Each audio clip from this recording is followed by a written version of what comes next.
ஏய் RCB fans உனக்கு ஏன் பிரச்சனை? ஒத்துக்கிறேன், 200 ரன்ஸை 15 ஓவரில் சேஸ் பண்ணிட்டீங்க. வேறு என்ன பண்ணோம்? 18 வருஷம் அடிக்கல, போன வருஷம் தானே அடிச்சிங்க, அமைதியாக இருக்கு. இங்கே யார் எம்ஐ ஃபேன்ஸ், உங்களுக்கு என்ன பிரச்சனை? 220 ரன்ஸ் ரெக்கார்டு சேஸ் ஒத்துக்கிறேன். வேறு என்ன பண்ணோம்? கடைசி 5 வருஷம் அடிக்கல, வாய் மூணு இருக்குடா, வேலையை பாருங்க. இந்த சார்பேட்டா பரம்பரையில் சொல்லுவான், கபிலா தயவு செஞ்சு நீ பாக்ஸிங் பக்கம்லாம் வந்துடாத, சத்தியமாக நானே சொல்கிறேன் உன்னால ஜெயிக்கவே முடியாது அப்படின்னு சொல்லிட்டுன்னு. அதே மாதிரி அஸ் அ சிஎஸ்கே ஃபேன் நான் சொல்கிறேன், 6th கப்பெல்லாம் வாய்ப்பே இல்லைங்க, சுத்தமாக வாய்ப்பு இல்லை. எவ்வளோ கேவலமான ஒரு டிஸ்ஆர்கனைசேஷனாக இருக்குங்கிறது மேட்சை பார்க்கும்போதே தெரியுதுங்க. இது எப்படி இருக்குன்னா, இந்த கடுப்பு வந்து ஒரு 10-15 கடுப்பு சேர்த்தா மாதிரி ஆகுது.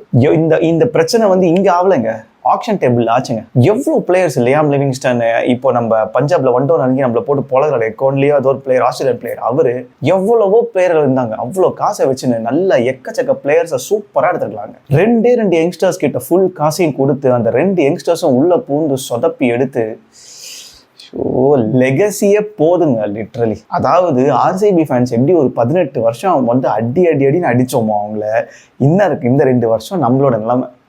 அடி வாங்கணுங்கிறது நம்ம நிலைமை, அவ்வளோதான். வலிக்குதுங்க. இப்போ தோனியோட லெகசி வி லவ் இட் டெஃபினட்டா. இப்போ அவர் இல்லை, ஸோ அவரோட ஷூஸை வந்து ருத்ராஜ் கெய்க்வாட் ஃபில் பண்ணுறது கஷ்டம் தான், கண்டிப்பாக கரெக்ட். ஆனால் இதில் 2 விஷயம் நம்ம வந்து யோசிக்கணும். மேனேஜ்மெண்ட் சைட்லேருந்து தோனிக்கு கொடுத்த எல்லா ஃப்ரீடமும் இப்போ கெய்க்வாத்துக்கு இருக்கா? We don't no.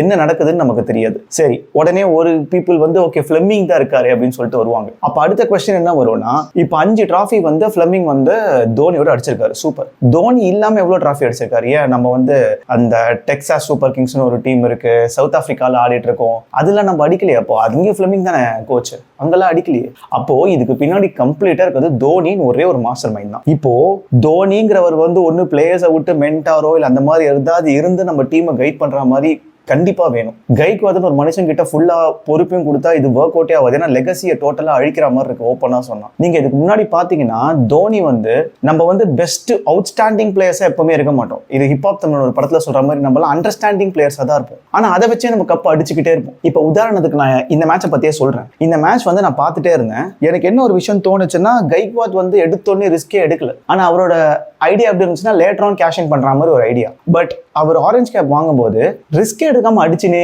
இருப்பாரு. அது அவரோட ஸ்டைல். ஒரு பக்கம் நிறுத்திட்டு கடைசியில் அடிக்கிறது ஒரு ஸ்டைல் கிடையாது. இந்த பக்கம் ஆயுஷ் மாத்திரே சஃப்ராஸ் கான் சூப்பராக ஆடினாங்க, அது நம்ம அப்ரிஷியேட் பண்ணி ஆகணும். நிஜமா 2 பேருமே கிளாஸ் ஆடினாங்க, சூப்பர். சிவம் டூபே ஓகே, ஓரளவுக்கு அப்படி ஆடி ஒரு 209 கொண்டு வந்துட்டோம், கொஞ்சம் ஹாப்பி தான். பட் ஆனால் பஞ்சாப் லைன் அப் கம்பேர் பண்ணும்போது 209 கம்மி. லிட்ரலி சொல்ல போனா அவங்க செம்ம ஸ்டார்ட், லிட்ரலி சரியான ஸ்டார்ட். பிரியன் ஷாரியாவும் அந்த பிரப்சிமோட பின்னிட்டாங்க. ஸோ அப்படியே உள்ள வர எனக்கு என்ன தோணுச்சுன்னா, இந்த ஸ்ரேயஸ் ஐயர் உள்ள வரும்போது அப்படியே நான் கொஞ்சம் தலை கேப்டன்சியோட கொஞ்சம் கம்பேர் பண்ணிக்கிட்டேன். எப்போ அவங்களுக்குலாம் விக்கெட் போகுதும் ஆப்போனண்ட்டுக்கு, உடனே ஒரு 3 ஓவர் கண்டினியூஸாக வந்து கொஞ்சம் பவுண்டரிஸ் எல்லாம் போலிங் போட்டுருவாங்க. பார்த்தா ரிக்வயர் 100 ஏறிடும்.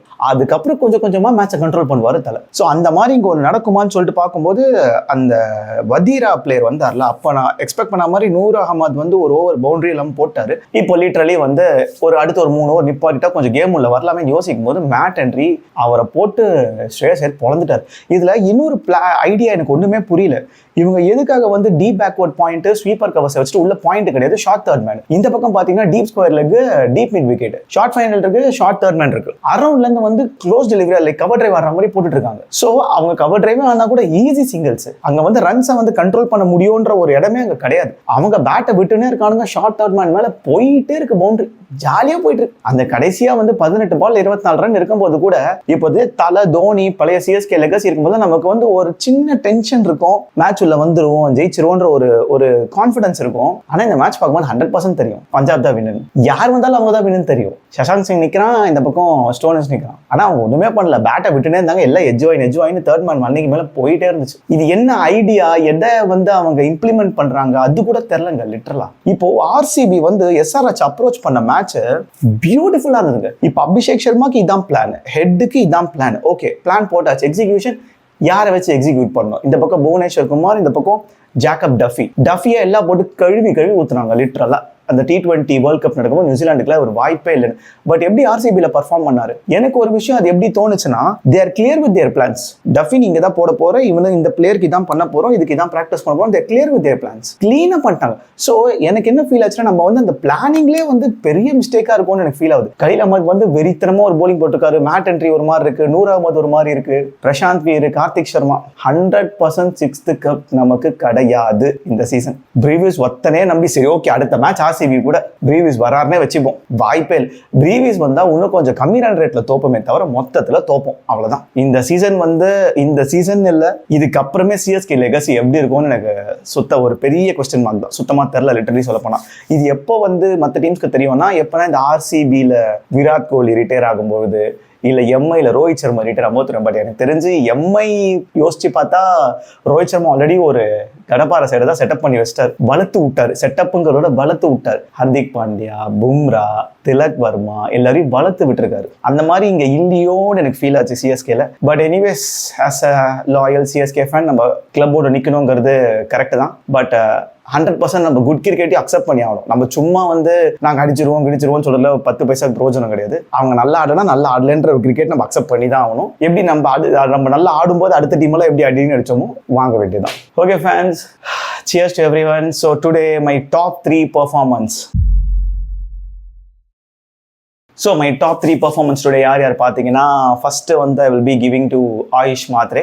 Super innings. சிஎஸ்கேனா ரொம்ப கேவலமாக தோற்று போன மேட்ச்க்கு இந்த மேட்ச்க்கு ஓரளவுக்கு ஓகே 209 பரவாயில்லப்பா அப்படின்ற ஒரு நிலைமையை கொடுத்துருக்காரு. ஸோ ஆயுஷ் மாத்ரே வந்து பெட்டர் பர்ஃபார்மர் அந்த நம்பர் 1. அண்ட் நம்பர் 2 பார்த்தீங்கன்னா Priyansh Arya. Killer performance. Literally வந்து கத்தி எடுத்து சதக்குன்னு குத்தி கழுத்திலே காலை வச்சிட்டாரு, அவ்வளோதான். வேற என்ன சொல்றதுன்னே தெரியல. ஏன்னா அந்த அளவுக்கு அடி பிரிச்சிட்டாரு. அடுத்து நான் தேர்ட் வந்து நான் யாருக்கு கொடுப்பேன்னா சஃப்ராஸ் கான். எதுக்காக சஃப்ராஸ் கான் பார்த்தீங்கன்னா, ரொம்ப கம்மி டைம்ல ஒரு பிக் இம்பாக்ட் கிரியேட் பண்ணார். 12 balls ஒரு 30 runs அப்படி அடிக்கும் போது நமக்கு ஒரு நல்ல ஒரு பூஸ்ட் அப் இருந்துச்சு. So my third place will be Sarfaraz Khan. Yes. So மக்களே, நம்மளோட சேனலை சப்ஸ்கிரைப் பண்ணாதவங்கலாம் சப்ஸ்கிரைப் பண்ணிடுங்க. அப்பதான் நம்ம கொடுக்குற கிரிக்கெட் ரிவ்யூஸ்லாம் உங்களுக்கு கிடைக்கும். So CSK vs Kings 11 Punjab episode 4ல இதோட நான் சைன் ஆஃப் பண்றேன். ஸோ மீதி நாளைக்கு நம்ம பார்க்கலாம். நம்ம மீட் பண்ணலாம். Until it's bye from Sri.